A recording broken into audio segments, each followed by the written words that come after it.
Primeira turma do Supremo Tribunal Federal começa a julgar hoje ex-presidente Jair Bolsonaro e outros 7 réus pela tentativa de golpe de Estado entre 2022 e 2023. De Brasília, mais detalhes com Matheus Chu.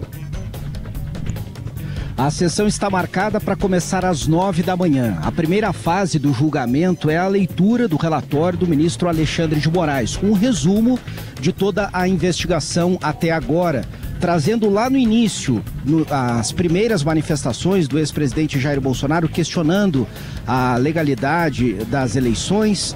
Depois, todo o planejamento do que seria um golpe de Estado entre outubro e dezembro de 2022, culminando com as manifestações de 8 de janeiro de 2023, com a depredação dos prédios dos 3 poderes da República. Depois desta leitura do relatório, será aberto o prazo para as manifestações da PGR, a Procuradoria-Geral da República, que tem até 2 horas para a sua manifestação e o pedido de condenação dos 8 réus. E o prazo para a manifestação das defesas. Cada advogado terá 1 hora para fazer a sua sustentação. Foram reservados 5 dias para este julgamento. Hoje e amanhã deve ser apenas o período para a leitura deste relatório, manifestações da PGR e das defesas. E na semana que vem, o início dos votos dos ministros. A primeira turma é composta por 5 integrantes. Se houver pelo menos 3 votos favoráveis à condenação, o ex-presidente Jair Bolsonaro e os outros 7 réus vão responder pelos 5 crimes dos quais são acusados pela PGR. A movimentação já começa a crescer aqui no entorno do Supremo Tribunal Federal.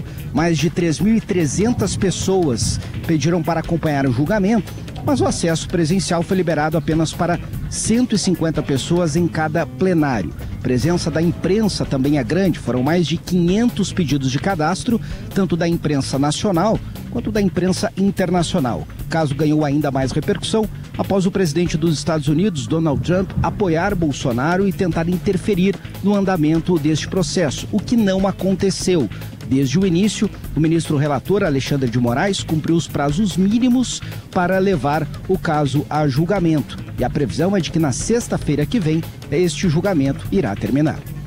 Advogados dos réus da trama golpista já não esperam absolvição e trabalham para reduzir penas. Os bastidores dão as condenações como certas. Segundo o jornal O Estado de São Paulo, a estratégia agora é convencer os ministros da primeira turma a fixar punições menores do que as aplicadas em outros casos ligados à tentativa de golpe. Jair Bolsonaro e o núcleo principal começam a ser julgados hoje e podem receber até 43 anos de prisão. Agora 7h28, vamos para o comentário do Gabriel Santana Weiner.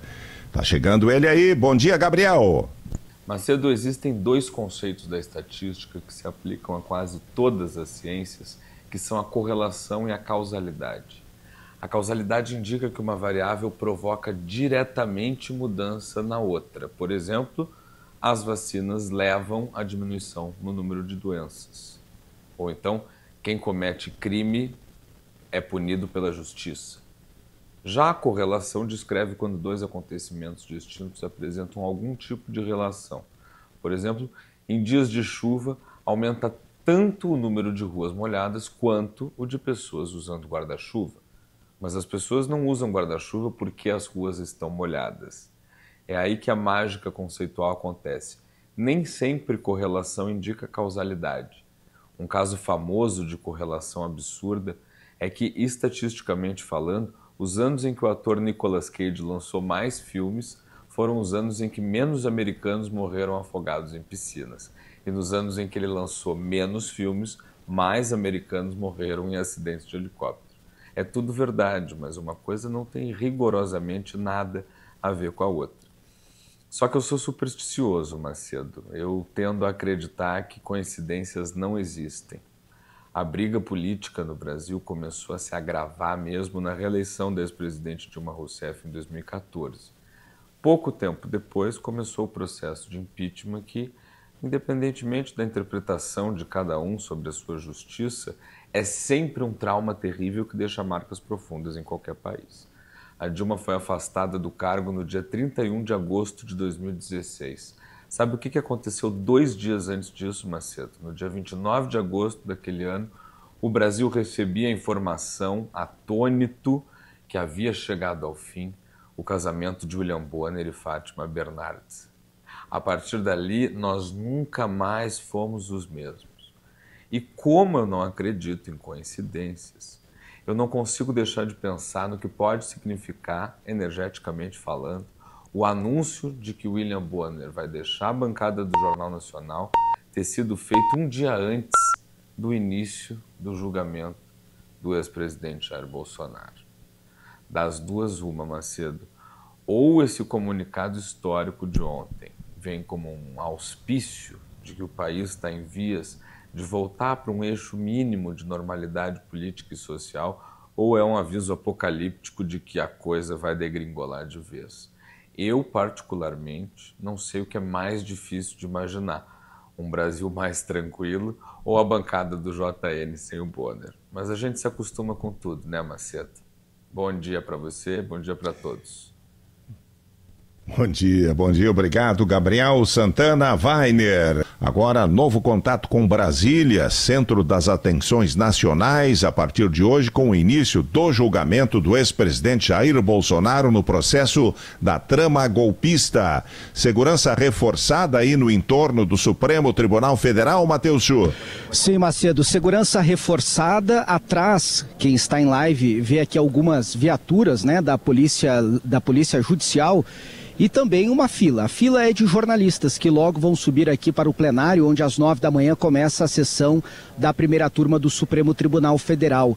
O movimento aqui, Macedo, ele é maior, de fato, dos colegas de imprensa. Nós não temos, pelo menos até agora, e aqui ao meu lado está a colega Kelly Matos, uma grande movimentação, Kelly, do público externo, embora a procura tenha sido grande, né? Tivemos 3.300 inscrições, mas o acesso vai ser bem limitado. Bom dia, Kelly. Bom dia, Matheus. Bom dia, Macedo. A gente tem uma segurança reforçada, inclusive os gradis, não só aqui no Supremo, como no Palácio do Planalto, como também no Congresso Nacional, justamente, né, pelo temor de alguma manifestação. Mas não parece, está bem calmo, Macedo. Só para a gente alinhar expectativa e realidade, o que a gente deve ter hoje não é o julgamento em si em termos de votos dos ministros, né? Nós teremos a manifestação da Procuradoria-Geral da República, quem acusa, quem está dizendo que houve cometimento de crime, e depois as manifestações dos advogados. E cada um deles, são 7 mais 1, né? O Bolsonaro e outros 7, cada um dos advogados tem 1 hora de fala. Então deve se estender ao longo de todo o dia de hoje, de manhã e de tarde, e também na manhã de amanhã.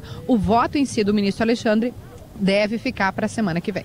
Muita gente tem questionado, né, Macedo, se estas 5 sessões, os 5 dias de julgamento serão suficientes para votação. A tendência é de que sim.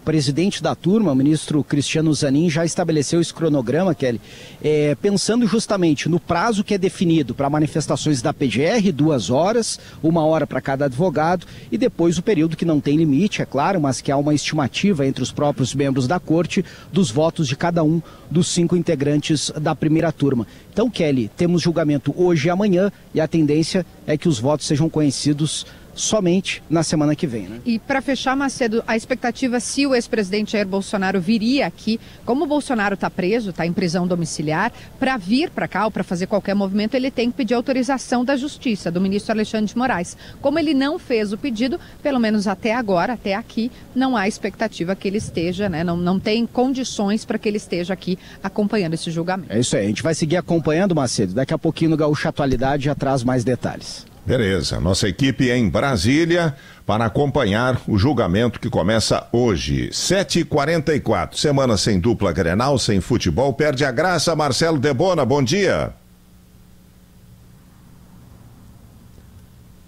Não temos o Debona. Marcelo Debona, equipe de esportes da Gaúcha, semana sem dupla Grenal, por quê? Porque tem eliminatórias da Copa do Mundo.